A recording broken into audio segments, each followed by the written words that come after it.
Hello viewers, I'm Ron Grant coming to you live and direct from Tortola in the British Virgin Islands. As you all know, lots has been taking place in the territory of the Virgin Islands, and we continue to lend our voice to the conversation, speaking with community-minded individuals who have always had the country's best interest at heart. One of those persons is Dameon Percival himself, who has always lent his voice to the conversation of issues that are plaguing our society. Today, of course, we're going to be discussing a number of them. After a quick commercial break, you're watching 284 Media. Yo, everything good there? Why? This thing got me one way, daddy. What do you mean? Ever since I hook up with this thing, can't eat, I can't sleep. This is the first thing I touch it when I reach home. What you really? Hey, this ain't like you know. Dad, this thing got me staying home, keeping out of trouble me. Wow. What your name is? Shit, I talking about my CCT life. Don't worry about missing your favorite series, sports, news, and local programming. Come to CCT today and sign up for CCT Live to access over 80 channels. CCT Live. Bring it home. 1 month free trial turn into 5. 5 months turn into, well, you know I hustle. I watching ball. I been watching football. Dad, Nickelodeon, Paw Patrol. I am hooked. Hook, I tell you. Viewers, welcome back and thank you so much for sticking with us. You're watching 284 Media. As promised, I am joined by Mr. Dameon Percival. Dameon, I want to take this time to welcome you to our studios and thank you for lending your voice to the conversations. Now, I want to begin, of course, has been a lot going on in the territory of the Virgin Islands, of course. Many persons are now finally admitting that we have been through quite a roller coaster of events. When you put into perspective the floods, the hurricanes, the pandemic, the commission of inquiry, the events involving the leader of government business, we have literally not stopped, literally been on a roller coaster. You have been one of those persons who are extremely vocal about your thoughts. I want to begin with the commission of inquiry. Many persons were not in support of the COI even happening. Were you one of those persons? Are you in support, or did you agree with having the commission of inquiry conducted in the territory? Well, as someone who's always, I'm in agreement with good governance and the way business is being conducted. As someone who's paid attention over the years, I saw where there was some mishandling of government resources. There was some mishandling of government personnel. So I was welcoming of the Commission of Inquiry once it would have provided us with the necessary answers to questions that persons just had as rumors. You know, a lot of things came out as rumors. You know, I would listen attentively to the House of Assembly, and I didn't think the relative information was being answered. So I did welcome the Commission of Inquiry for an informational perspective to get a lot of the questions I had answered, to get a lot of the information I think the public needs to know and moving from the realm of gossip into fact. Understood. Now, with that being said, the report has been published, some 946 pages with 45 recommendations. What are your thoughts on the findings? Having browsed through the report, it's hard to put into words how very it's not fully damning, but it goes to show that the ball has been dropped by all relative agencies. And I put a lot of blame on the governor's office. I know even though we as a people like to tell the governor stay out of our affairs, but the fact that the report is some 940 something pages, and when you read through it, it just speaks to where there was a lack of good governance. It's very troubling, you know, but I don't want to make it seem like it's all bad. It speaks to some good that was done. But there's one constant message in the report where the commissioner stated, in his opinion, the people of the territory deserve better when it comes to leadership and governance. And do you think that the people of the Virgin Islands were properly represented and given the leadership that they deserve throughout the past, let's say, perhaps 4 to 12 years? Well, we made the choice as to who our leaders would be. Yes. And so it is, if you look at the elections for the past 20 years in the Virgin Islands, people voted for which party gave them the message that they wanted to hear. In 1999, it was against mismanagement. People voted against that.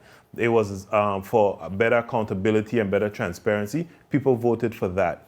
During the last election, people were concerned with the way that the administration at the time was going. There was a split in government, mismanagement of projects.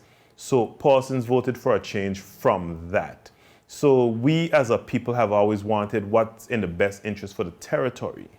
And we voted along those lines. And it's just unfortunate that a lot of things did not manifest the way we thought it would. Understood. Now we are at literally a crossroad. A lot has taken place in the territory. Now that the recommendations have come forward, we are still awaiting a final decision from the United Kingdom. In the interim, we have seen the formation of a national unity government where members of the loyal opposition have come forward. We've seen some members take a backbench seat. What are your thoughts on the efforts by the acting premier, now premier rather, of the territory for a unity government? I wish to commend the entire government and especially the premier, because this had to be a major sacrifice to him to literally dissolve his government to a point and appoint members of the opposition just to show good governance, or at least the efforts for good governance. So I do commend all parties involved, and especially the premier. I think it is a step in the right direction. I would not want to be in their positions, because it seems like a lot of work has to be done, because they not only have to meet the needs of the people, but they also have to go through this Commission of Inquiry report and address a lot of the issues there. So while it is a step in the right direction, I hope that, you know, with God's mercy and grace, they surround themselves with the right people to help us move to this next level in BVI history. And speaking of the next level, we have had demonstrations, the second of which took place yesterday evening, where persons came out in demonstration of United Kingdom rule.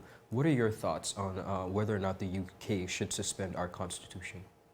Well, firstly, I'd like to commend the parties that put together the demonstration. As we saw, it was peaceful. It was properly orchestrated. They had the help of everyone involved. So I want to commend them for that. When it comes to my position, I am not in agreement with suspension of our constitution. I think as a young, political, and growing country, we made some errors, but we also did a lot of good. So I think conversations and diplomacy should be on the forefront, where our leaders can speak to us, the people, and we can speak to the UK, and we can chart a proper course for the BVI moving forward in a true partnership, which is the 21st century. The suspension of the Constitution, I think it's an old way. I think it's a way that's long forgotten, and it should stay forgotten, because you should not take away the democratic right of anyone. What should our next steps be in moving forward as Virgin Islanders? Our next step in the evolution of Virgin Islanders is a path towards self-determination. I think this COI can help us on that path. And we as a people need, and our leaders need to know, we're going to have to put some strenuous measures in place to get us to that path, to make sure that we do what we're supposed to enhance the lives of all persons in the Virgin Islands. Now, there has been a lot of noise on the ground, a lot of mixed messages, a lot of persons echoing their various sentiments. Are you of the opinion that as Virgin Islanders, at this very, very pivotal point, we are all in unison? And if not, how can we get to that point? Well, you'll never have 100% unison. But the one thing where I think we're at 90% buy-in is do not take away our democratic right. Do not suspend our constitution. And that is a message I think the UK, they would have known by now. We have partners in the region who are siding with us to say, do not do this to the people of the Virgin Islands. While there are issues, they can be fixed. It's not as bad as some other countries where they had to suspend the constitution. If you look at the report, our issues are more systemic. You know, there's not this high-ranking amount of corruption that persons may have thought it was. It's more of where the system can make it look like something wrong happened. So I think those things can be fixed just by evolving the system and bringing that up to the 24th century. Understood. Now, as a community member who speaks with a number of persons on a daily basis, what would you say is the mood right now in the territory amongst residents? Of course, a lot of events have transpired. I literally had a conversation with someone, and they said that they're going through somewhat of a grieving process. Of course, with the announcement and news of our premier and the news of the Ports Authority manager, and now, of course, waiting on the COI. What would you say is the present mood and consensus among residents? Well, in regards to the former premier, there's a lot of anger. A lot of us are ashamed with what happened, but we also know that these were the actions of one man.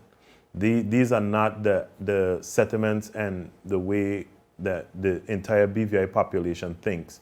So in that regards, when it comes to those actions, those were some selfish actions of one man, while we're angered because he embarrassed the entire territory and himself and his family. We're sympathetic towards his family for what they have to now go through because of his actions. But those are his actions and his alone. And on the other side of it, persons are feeling a sense of relief, a sense that we're probably now more than ever on actually a path towards good governance, because persons now are paying more attention, whereas in the past they didn't seem they paid this much attention towards who is the possible candidates coming forward, who they would want to lead them. Normally it used to be a popularity contest, but now I think this upcoming election, which is constitutionally due within the next 10 to 12 months, is going to be a very defining moment in the BVI, because persons are now going to look towards persons' character and substance and what they can actually bring and provide as leadership versus who was there before.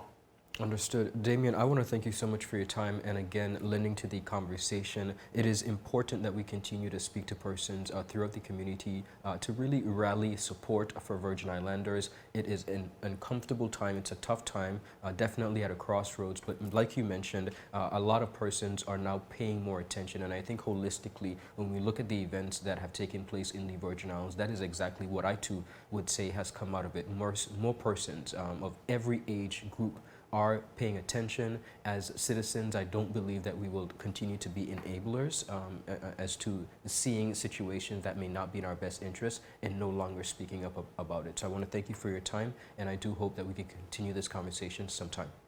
Thank you, Ron. You're most welcome, viewers. That's all the time we have. I'll see you later. Bye-bye.